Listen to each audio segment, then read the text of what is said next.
कैसे हो भाई लोग? क्या आपने कभी सोचा है कि GTA 6 का पूरा मैप हमें क्यों नहीं दिखाया गया है, खासकर नक्शे के ऊपर वाला हिस्से नॉर्थ साइड की कोई जानकारी नहीं है। क्या रॉकस्टार गेम्स कुछ छुपा रहा है? क्या हो अगर गेम में वाइस सिटी के अलावा और एक स्टेट हो या फिर एक और कंट्री? और क्या ये सब कुछ धीरे धीरे स्टोरी में सामने आने वाला है? आज की इस आसान कहानी में हम जानेंगे कुछ ऐसी बातें जो शायद रॉकस्टार नहीं चाहता कि हमें पता चले। GTA 6 का नक्शा जब इंटरनेट पर लीक हुआ था तो बहुत सारे फैंस ने मिलकर उसका एक पूरा नक्शा बनाया। उस नक्शे को GTA 6 मैपिंग प्रोजेक्ट कहते हैं, पर उस नक्शे के उत्तरी हिस्से नॉर्थ साइड की जानकारी बहुत कम है। कुछ लोग कहते हैं कि GTA 6 बस एक बड़ा आइलैंड होगा, कुछ कहते हैं कि ये असली मेनलैंड से जुड़ा होगा। पर सच क्या है? रॉकस्टार अभी तक इस बातों को छुपा रहा है। GTA की पुरानी गेम्स जैसे GTA 3, वाइस सिटी, GTA 4 और GTA 5 ये सभी आइलैंड पर बनी थी, पर रॉकस्टार ने RDR 2 में हमें एक बड़ी जमीन लैंडमार्क्स दी थी। इसका मतलब ये भी हो सकता है कि GTA 6 में रॉकस्टार एक ऐसा नक्शा बना रहा हो जो नया हो, बड़ा हो और आने वाले समय में बढ़ाया भी जा सके। लीक हुई तस्वीरों में कुछ गाड़ियों की लाइसेंस प्लेट पर ग्लोरियाना लिखा था।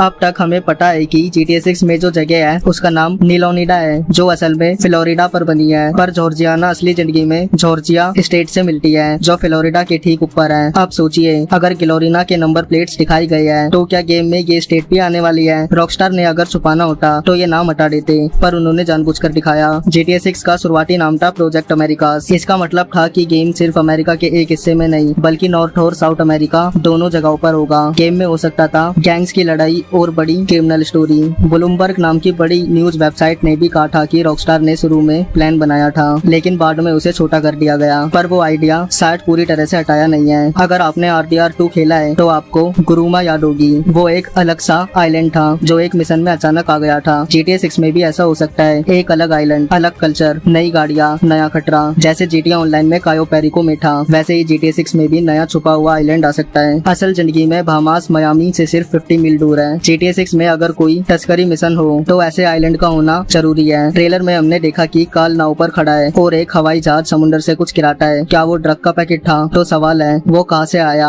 और कहाँ जा रहा था? शायद एक ऐसा मिशन होगा जहाँ हम तेज नाव या हवाई जहाज से उस जगह पर जाएंगे या फिर क्रैश होकर वहीं फंस जाएंगे। रॉकस्टार को मिस्ट्री बहुत पसंद है। GTA 5 में हमें एलियंस, UFO, गोस्ट, माउंट चिलियार्ड्स की पजल सब कुछ मिला। अब GTA 6 में अगर बर्मुडा ट्रायंगल जैसा कुछ हो तो क्या वो चौंकाने वाला होगा? समुद्र में तूफान, गायब होते जहाज और गड़बड़ी रेडियो आवाजें, ये सब गेम को और मजेदार बना देगी। फ्लोरिडा में एक जगह है कैप कैनेवल जहाँ से रॉकेट उड़ते हैं। GTA 6 में भी एक स्पेस एजेंसी होने की बात लीक में सामने आई थी जिसका नाम था सारा। लीक हुई फाइल्स में लिखा था फेल हुआ लॉन्च, टूटे हुए रॉकेट पार्ट्स। अब सोचिए, गेम में एक ऐसी जगह हो जहाँ हम चोरी कर सके, मिशन पूरा कर सके, लॉन्च को बर्बाद कर सके। ये सब रॉकस्टार की स्टाइल है। GTA 5 में हमें सीवर, टनल्स और पानी के नीचे स्कूबा डाइविंग जैसे फीचर मिलते थे। GTA 6 में भी रॉकस्टार कुछ ऐसा बड़ा कर सकता है। सीवर के पीछे मगरमच्छ, एक पुरानी बंड लेक जो अब डरावनी लगती हो, एक बहुत बड़ा सी मॉन्स्टर। जो खिलाड़ी गेम में खोज करेंगे उन्हें ये सब मिलेगा, जैसे माउंट चिलियार्ड की मिस्ट्री। कुछ और जगह है जिनके बारे में फैंस ने बात की है। एक समुंदर में जेल, एक सीक्रेट बिलियनियर विला, गेट के पीछे छुपा धनी लोगों का शहर और अंडर वाटर UFO बेस भी। तो दोस्तों, अब आप समझ सकते हो कि GTA 6 सिर्फ एक गेम ही नहीं, एक दुनिया बनने वाला है जिसमें हर कोना, हर हिस्सा एक मिस्ट्री से भरा है। अगर रॉकस्टार कुछ छुपा रहा है तो हमें उसे खोजने में मजा आएगा। अगर आप ऐसे ही वीडियो देखना चाहते हैं तो चैनल को सब्सक्राइब जरूर कर लेना और वीडियो को लाइक करना और बेल आइकन भी दबाना। मिलता हूँ आपसे अगली वीडियो में।